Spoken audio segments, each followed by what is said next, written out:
Kamakailan lang, may ilang mga video ako na medyo negatibo. Medyo nalulungkot ako dahil minsan, mahirap talagang magmay-ari ng negosyo. Pero ngayon, positibo ang video na ito. Nagli-liquidate kami ng ilang inventaryo. Nakakatuwa ito dahil tulad ng sabi ko sa mga naunang video, kapos ako sa pera dahil sobrang inventaryo ko. Pero ibebenta namin na yon ang aking 2023 Jeep Wrangler Rubicon 4x4 sa isang napakabait na ginang. Ipapaliwanag ko ang kwento kung paano namin naibenta ang sasakyan at ipapakita ang ilang papeles para sa proteksyon kung magbebenta kayo ng kotse. May trade-in din siya ng kotse. Kaya ipapaliwanag ko kung paano kami tumatanggap ng trade-in, kung paano ako nakikipag-negotiate sa trade-in, kung paano ko siya nakumbinsi na i-trade-in ang kanyang kotse dahil may tamang paraan para gawin ito, at kung paano ko pa siya natulungan na makatipid ng pera habang ginagawa ito. Magbibigay kami ng update sa shop. Tulad ng dati, mahusay si Nacho. Nariyan din ang bagong office manager naming si Hailey. Baka makilala niyo siya ngayon. Ako si Craig mula sa Flying Wheels. Makakakuha tayo ng Jeep Wrangler na nakababa ang bubong mula doon. Tara, simulan na natin.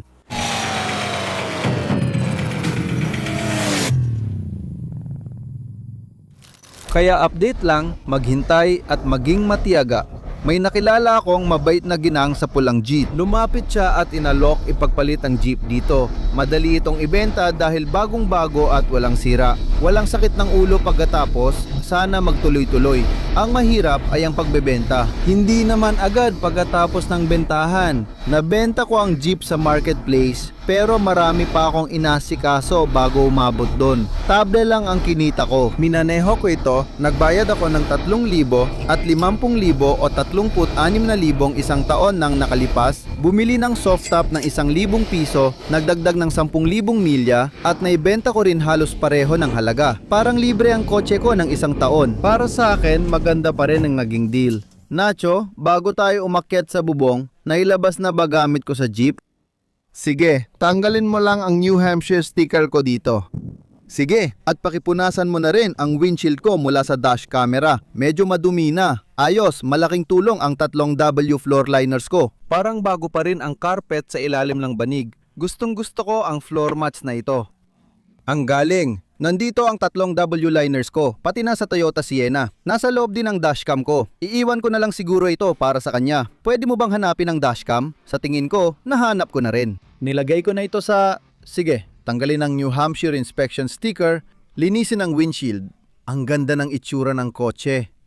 Sige, wag mo munang linisin ang floor mats. Sabay natin gagawin yan. Ang ganda. Nandito ang charger at mga hardtop cover bags para sa kanya. Dito sa ilalim, para ito sa charger. Ayos, kumpleto na lahat. Linisin mo ang windshield, tanggalin ang inspection sticker, tapos ibaba natin ang bubong. Nacho, pwede mo bang ilipat ang Z3 at Denali? Ilalagay natin ang Viper dito at iatras ang Denali dito. Aayat ako at susubukang buhatin ito pababa. Aayusin natin yan, okay? Pumasok tayo sa opisina at ayusin ang papeles. Bago makapasok sa jeep, naghahanap na ng deal si Nacho at nakakita ng Z3 sa Auto Trader. Gaano ito kalapit? Pwede mo bang ipadala sa akin ang link na yan?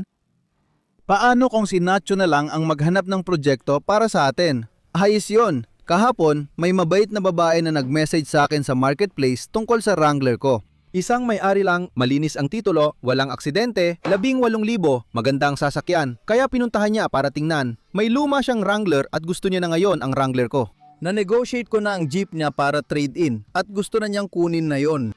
Nagmamadali na kami kasi dapat kunin niya ito sa Lunes. Akala ko may oras pa, pero kailangan naming tapusin agad ang papeles. Gusto rin niyang tanggalin ang tow bar na ipinangako kong gagawin. Kailangan pa naming pumunta sa LTO para sa kanya. Anong oras ka matatapos na yon?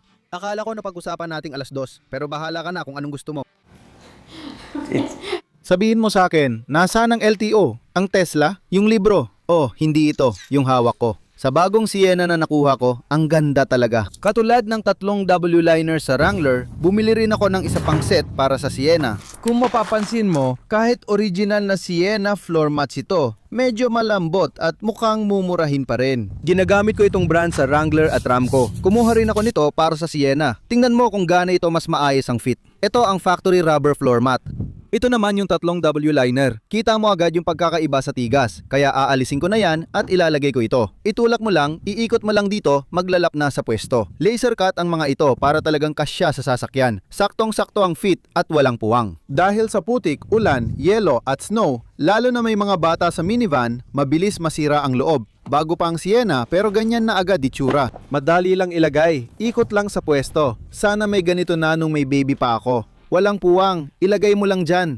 Ang dali ilagay, sakto at ang galing. Hindi lang ito para sa Sienna at Jeep Wrangler. May custom fit para sa maraming modelo ng sasakyan. Tingnan sa link sa description. May malaking sale sila sa Prime Day mula ika-23 hanggang ika-26 ng Hunyo. Tungkol sa sales, kasi medyo bago pa lang ang shop namin at parang lahat bago pa. Pati ang pagbebenta ng kotse ay medyo bago pa rin. Medyo magulo pa.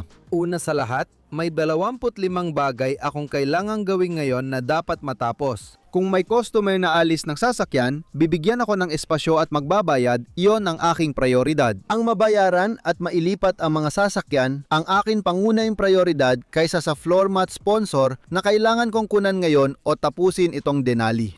Lahat ay naurong kapag kailangang ibenta ang sasakyan, kaya kailangan nating alisin ang bubong sa taas at dalhin dito sa baba.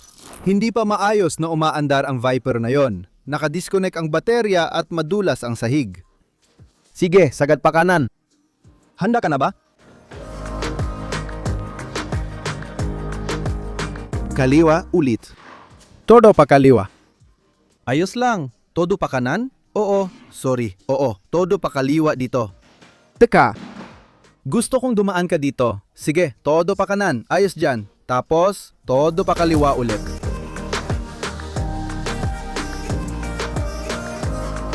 Okay na muna yan. Ang problema, kulang ako ng pirma sa Florida DMV database na binayaran ko 2 buwan nang nakalipas. Mukhang na-reject ako nang hindi ko alam at kailangan ko lang pumirma. Kailangan ko talagang pumunta sa DMV ng Biyernes ng 3 PM, siguradong magulo pa. Kailangan pa nating alisin yung takeb. Sobrang magulo talaga ang Biyernes. Kailangan ko nang alisin yung jeep na nabanggit ko dati.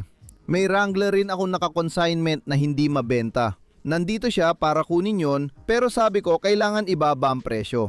Ayaw naman niya. Kukunin na niya pero dumating siya habang paakyat na kami. Sabay-sabay ang daming nangyayari. May parating akong customer, kailangan tanggalin ang takip ng jeep, asikaso ng papeles, at pumunta sa DMV lahat sa Biyernes. Kaya Nacho, akyat na ako. Malamang dito na lang kita papwestahin. Huwag kang tatapak sa plastic ha, sa bubong ka lang tumayo. Diyan ka na lang, ako na magbibibay nito sa'yo. Medyo mabigat ito. Handa ka na? Bababa na ako. Nakuha ko na. Sige. Hindi ito magiging madali. Masaya ako na naalis na natin ang bubong na to. Kaya nagawa natin to.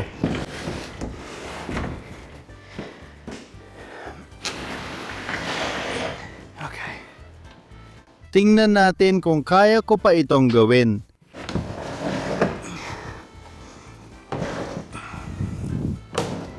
Sa tingin ko, mas okay kung nandito ka rin sa taas.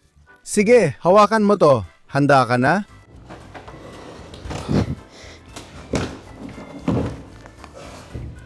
Ayos ka lang? Hawak mo ba? Oo. Sige, sandali lang. Okay. Grab, dahan-dahan mo lang ibaba. Ilagay mo na. Hilahin mo palabas. Ibaba mo. Sige. Sige, ayos. Pwede ka nang gumaba. Aray, sumakit leeg ko. Nakadikit pa ako sa pader? Salamat. Oo, tama. Sige, may pilay na ako sa leeg. Kailangan na nating ibabayan dito. Ako na, bahala sa mabigat sa side na to. Sige, gusto ko lang na ibalansi mo, parang itulak mo pa kabila. Kung pwede mong dalhin ang hagdan dito, ilagay mo dito. Sige, hihilahin ko ito pa kabila at pumunta ka doon. Sandali lang, pumunta ka muna sa side na yon para hindi lang basta bumagsak at magasgasan ang truck ko. Kaya pumunta ka sa side na yon, papunta na ako. Sige, handa ka na ba? Itulak mo. Hawakan mo dito ng 2 kamay. I-balance lahat. Gets mo? Oo, ibaba mo na. Tuloy lang. Handa ka na? Oo, tuloy lang. Lakad lang. Sige, handa ka na? Hawakan mo sa gitna. Sige, dahan-dahan mong ibaba. Sige na, tapos na tayo. Nakuha natin. Kailangan ko sana ng pang-angat pero wala tayong pang-angat. Grabe, ang lupit! Oh, tapos na yon. Maraming nanonood ng channel na to kasi gusto nilang makita kung paano ginagawa. Tulad ng sa likod ng proseso ng bentahan, magkano ang kinikita namin, paano namin pinoprotektahan ang sarili namin, lahat ng bagay. Dadaanan natin ang mga dokumento para sa inyo.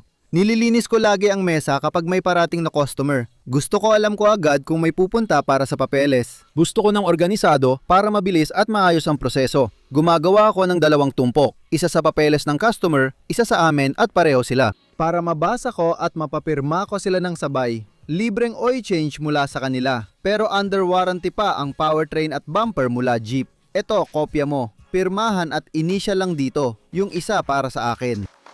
Pirmahan mo dyan sa itaas. Sige Nacho, ayos, nakuha mo na. May ilang bagay lang. Pwede ko bang ipaliwanag ang gagawin natin? Oo, sige. Punta muna tayo sa trade-in na Jeep, okay? Sabay-sabay lahat, kaya mabagal at tahimik ang araw ngayon. Kalma lang, ayos lang. At bigla-bigla, yung bibili ng Jeep, imbes na sa Lunes pa bibili, tumawag at nagsabing, "Uy, nandito ako sa bayan, may dala akong tseke. Pwede ba akong pumunta ngayon?" Syempre, kung magbibigay ka ng pera, ikaw na ang prioridad ko ngayon. Pag nangyari yon, naging prioridad na ang tapusin ang Jeep, dumating ang kukuha ng consignment. Habang pasan ko ang bubong ng Jeep Wrangler, tapos na si Hailey sa araw niya. Sabay-sabay ang mga nangyayari. Papapasukin ko si Nacho para ipasok ang Jeep, tapos ipapaliwanag ko sa iyo ang trade-in na ito. Iparehistro namin ang Jeep niya, pati ito. At ipapakita ko kung magkano ang binayaran, paano na negotiate ang bill, at paano siya nakatipid. Kaya ito ang trade-in natin, isang 2016 Jeep Wrangler na literal na walang kalawang, okay? May 100 at 40,000 miles na ito. Ang maganda dito ay manual transmission na 6-speed siya. Sobrang excited ako dito, okay? Kaya ito na ang bago nating Jeep, ang bago mong proyekto. May ilang bagay tayong kailangan gawin, ayos ba? May tow bar ito na sinabi ko sa kanya na tatanggalin namin para sa kanya, okay? Kaya kung susundan mo ito, pataas, kita mo yung kable dito, tatanggalin mo lang yung kable at sundan mo lang yung tow bar. Nakakabit ito sa frame at kailangan mo itong tanggalin, okay? Malamang ayaw mong gawin ito sa ilalim ng araw. Mas maganda sigurong gawin mo ito dito sa loob. Sige, unahin natin ang Jeep. Gusto kong alisin mo ang bubong nito. May video na ako kung paano tanggalin at ikabit ang bubong.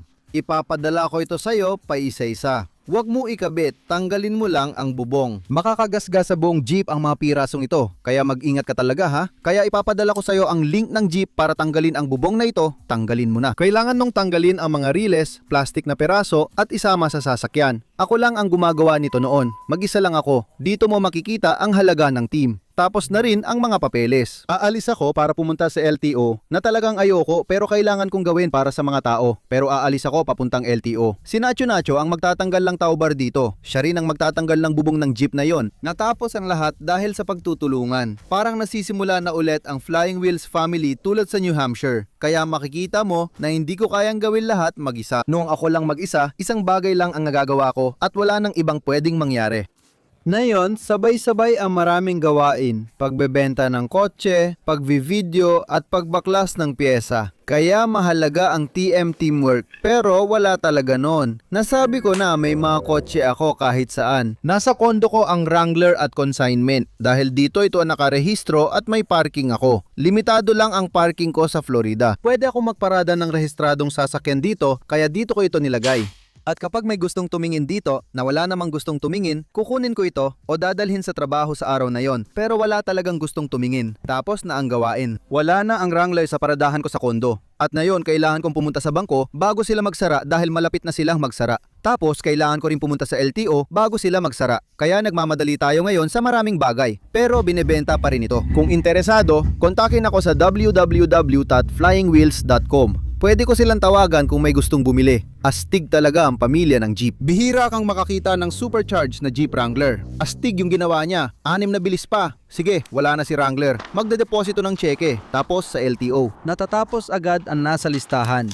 Pasok labas lang sa loob ng 3 minuto, simple at ayos ang lahat. May matinding kirot ako, parang may naipit sa leeg ko mula dito hanggang sa ibabang kaliwang bahagi ng likod ko dahil sa paggalaw ng bubong na yon. Masakit matulog mamaya, kailangan ko nang pumunta sa LTO ngayon. Ayos, nasusulit ang oras. Alas 3:15 na at alas 4 nagsasara ang LTO, kaya sakto tayo. Maganda ang araw at magaling si Nacho sa shop. Ayos lahat na yon. Biyernes, 3:57 PM kakalabas ko lang ng LTO. May natirang 3 minuto. Sobrang pasensyoso sila. Walang problema sa titulo. Ngayon, binili ko yon sa New Hampshire mula sa dealership namin doon, mula sa tatay ko, at ibinenta ko naman sa Florida sa pamamagitan ng dealership ko sa Florida. Pareho lang ang pangalan, kaya inasahan ko na magkakaroon ng sakit ng ulo sa titulo, mga problema sa titulo, at problema sa LTO. Wala ni isa. Ang galing dito. Nasa shop na ulit tayo at hindi ko masyado na-enjoy jeep na ito na walang bubong. Ang ganda at astig tingnan. Gusto ko na tuloy itong akin na lang. Gustong gusto ko jeep na ito. Ang saya imaneho. Tignan mo, ang ganda talaga kapag walang bubong. Sige, kailangan ko ng madumihan. Magpapalit muna ako ng damit mula maayos papuntang madumi. Ilalabas na natin ang bagong jeep niya, Nacho. Una nating gagawin ay ilalagay ang soft top sa jeep. Sige, nandito ang charging cord mo. Una sa lahat, tinang ko muna dito. Meron akong mga 3 W floor liners na sobrang nagustuhan ko sa Wrangler. Iiwan ko ito para sa iyo, okay? Nakakatulong itong panatilihing malinis at mukhang bago ang kotse.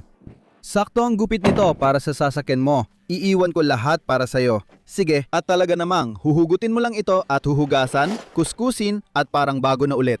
Sige, napakaganda ng mga ito, kaya iiwan ko ito para sa'yo. Sa tingin ko, meron din ako dito sa likod. Pwede mo na kunin yan para malinis lahat. Heto ang charging cord mo. Di ko maalala kung para saan. Pumunta ka sa itaas. Hindi, magkasama na ang mga iyon. Nacho, nasaan yung bag na may matigas na takip, yung mga panel? Oo, nandun yun. Sige, meron kami para sa'yo. Sa tingin ko, yung bag na yon ay para sa mga bintana, yung mga soft top na bintana. Para dun yun. Sige, at yan naman ang bag para sa'yo. Oh, yan ang bag para sa charging cable mo. Dito mo ilalagay. Isasaksak mo lang ito direkta sa pader mo. Ganyan lang. Sige, chinarge ko yan kagabi. Dito natin ilalagay. Pag binalik mang soft top, dito mo ilalagay. Tanggalin mo sila ha.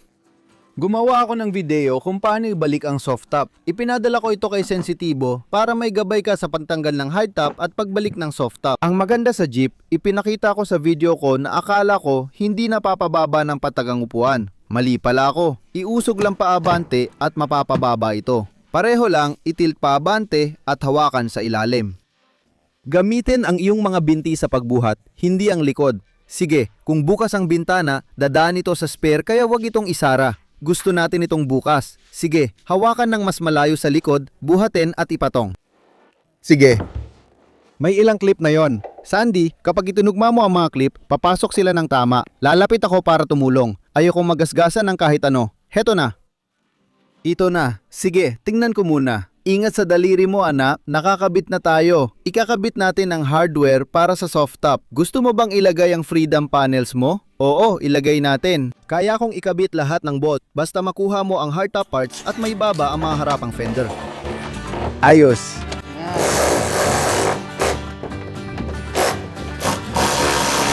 Oh, umaandar na siya. Mag-enjoy ka, baka hindi mo marinig pero mararamdaman mo. Tapos na tayo, 20 minuto bago mag-alas 5. Paalam, Jeep Wrangler, mamimiss kita. Pare, sobrang busy ng araw at nakatulog ka talaga. Salamat. Kailangan nating ilipat ang kotse para mailagay ang mga gamit at matapos na.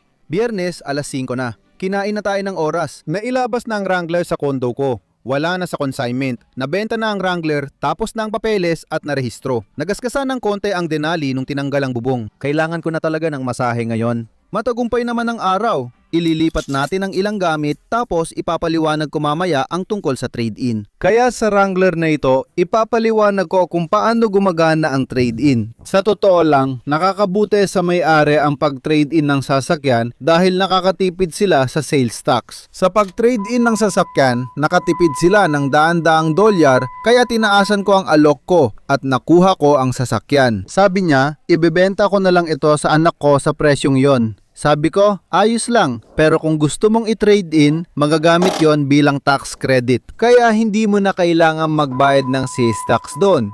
Halimbawa, 10,000 dolyar. Kaya kung binigyan ko siya ng 10,000 trade-in value sa Wrangler na ito, sa 6 na tuldok, 5%, makakatipid siya ng 650.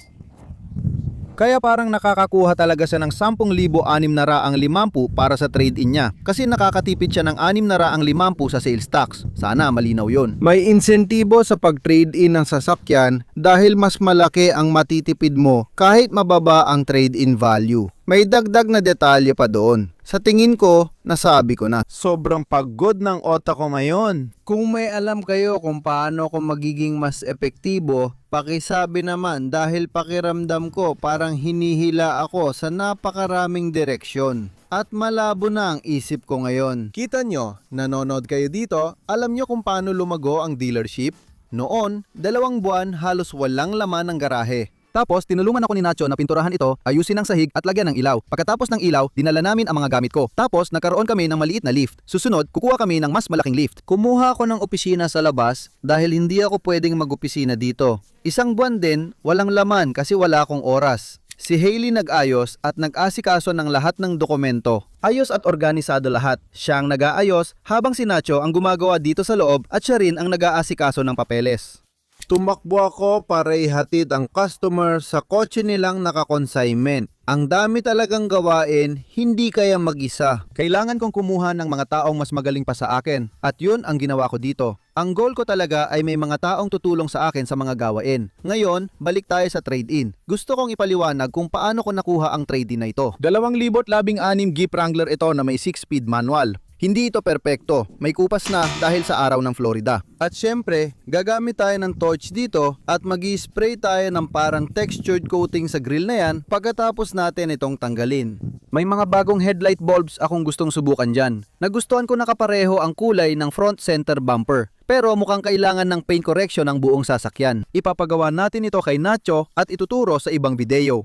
Medyo magasgas pero may Fabric Factory Premium Top ito. At sa tingin ko, tela lang ang nasa ilalim ng seat cover. Tatanggalin natin ang seat cover. May factory Jeep floor mats din. May isa pa akong set ng 3 W-liners na ilalagay dito.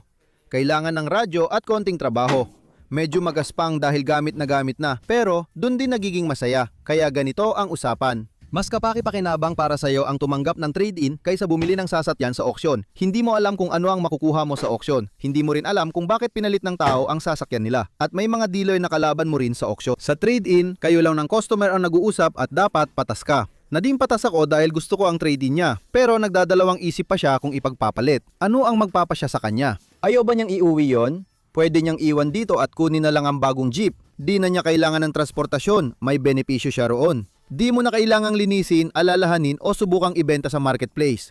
Ako na bahala, kukunin ko na ito kung ano itsura niya ngayon. Wala ka ng sakit ng ulo, wala sa paningin o isip mo at makakatipid ka pa sa sales tax, lahat ng ito ay selling point para mahikayat ang mag-trade-in. Ngayon, may isa na namang kotse si Nacho na pwedeng pagtrabahuhan at pagkakitaan para sa negosyo natin. Alam kong gugustuhin ng anak ko yung Wrangler kapag nakita niya yon. Pero ngayon, may isa na naman tayong Jeep sa inventaryo natin. Kaya imbes na ako pang pumunta sa auction, bumili at maghatid-hatid ng mga sasakyan, siya na mismo ang nagdala nito sa akin. May isa na naman akong kotse, panibagong proyekto, at isa pang kotse na pwedeng ibenta at pagkakitaan. Kaya sana natututo kayo kung paano ko ginagawa ang mga bagay-bagay. Gusto ko rin malaman kung ano pa ang pwedeng mapabuti. Sabihin nyo sa comments. Salamat sa pananood. Kita-kits ulit. Magandang araw sa inyo. Biyernes alas 6 ng gabi na at pagod na ako. Magmamargarita ako, uupo sa hot tub ko at matutulog ng maaga. 6 na araw na ang lumipas. Huwebes na ngayon. Gusto ko lang kayong i-update tungkol sa Wrangler. Tapos na ito, gusto ko rin ipakita kung gaano kaganda ang naging resulta ng Jeep. Ang maganda sa trade-in ay nabigyan si Nacho ng dagdag trabaho buong linggo at hindi na ito mukhang tulad nung dumating. Kaya una sa lahat, Nacho, kakapalit mo lang ng grill na ito. Bakit sa atin black ang kulay nito?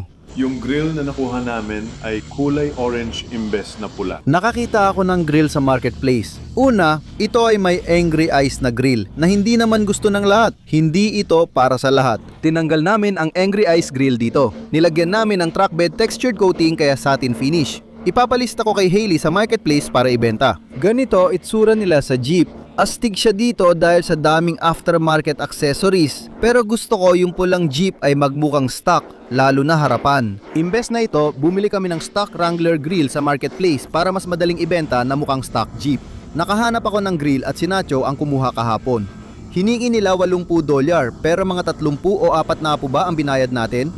Sinabi ko sa kanya na 30. Hindi siya nagdala ng panukli kaya binigay niya buong 40. Pero orange pala, akala ko pula, nasa marketplace kasi. Sa totoo lang, orange ang dating nito sa akin noon. Pero ngayong, alam ko ng orange, malinaw na orange talaga. Minsan kasi kung ano gusto mong makita, yun ang nakikita mo. Nacho, anong ginawa mo sa orange na grill na ito? Hindi naman natin ipapapintura para tumugma sa kupas na pulang pintura ng Florida. Kaya anong ginawa mo? Pininturahan namin ito gamit ang truck bed coating o truck bed coating.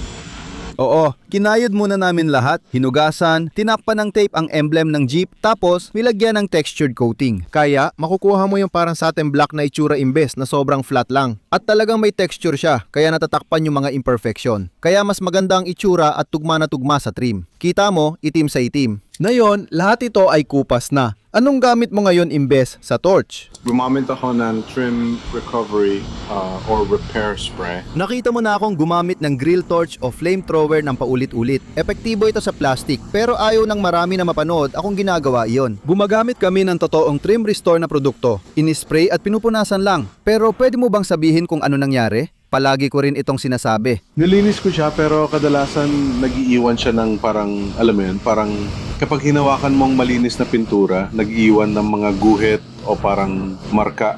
Ganun ang itsura niya. Tama, kadalasan silikon ang gamit sa trim restore na produkto. Kapag nilagay mo ito at nahawakan bago matuyo, nag-iiwan ito ng guhit. At kapag napunta sa pintura mo, mananatili itong may guhit. Nacho, tinanggal mo yon pero ginamit mo pa rin sa lahat ng side step. Kaya ngayon, itim na lahat. Nilinis mo ang gulong, sinuri ang presyon, inayos ang mga likido, tinanggal ang seat cover at floor mats, sinampuhan ang upuan, tapos kailangan pa. Isuksok ang trim pabalik. Tama, may carpet na umaangat. Isusuksok niya pabalik yon, pero tinanggal at nilinis mo ang floor mats pati dashboard. Malamig ang aircon, manual transmission ito, at tinanggal mo pa ang mga gilid at bintana ng soft top dahil nag-paint correction ka. Nag-compound ka muna tapos nag-polish dahil sobrang kupas na ang pintura dahil sa araw ng Florida at na yon ay sobrang kintab na ulit nito. Nasa website na natin ito na nakakatuwa. May mga gasgas at galos na ginamitan niya ng Dr. Color chip kit natin para maibalik sa ayos hanggat kaya. Pinsala ito ng love bug, di na matatanggal.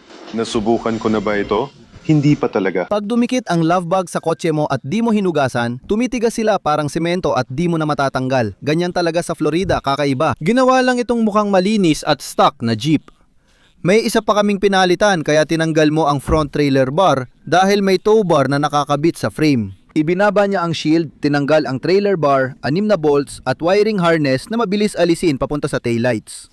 Tinanggal ko ang mga taillight harness at ikinabit sa mga original na harness. Nasira ito last week kaya umorder ako sa Amazon ng mga $30, dumating agad kinabukasan. Kinabit lang gamit bolt. Gaano katagal mo ginawa yan? Literal? Hindi pa nga abot ng 2 minuto. Ang galing, minuto lang. May nabangga siya kaya nagkaroon ng guhit at kita ang pintura. Inayos namin at halos natakpan na. Sa tingin ko kahit ipakita ko, di mo rin mapapansin. Yan ang jeep. Pagkalipas ng linggo, nakuha na namin ang trade-in at nakalista na ito for sale. Sa hara ito, 6 ang kambyo, itim at pula lang, walang palamute. Hindi ako mahilig sa decals o accessories. Gusto ko na magmukha silang parang stock na jeep hanggat maaari at syempre, astig din.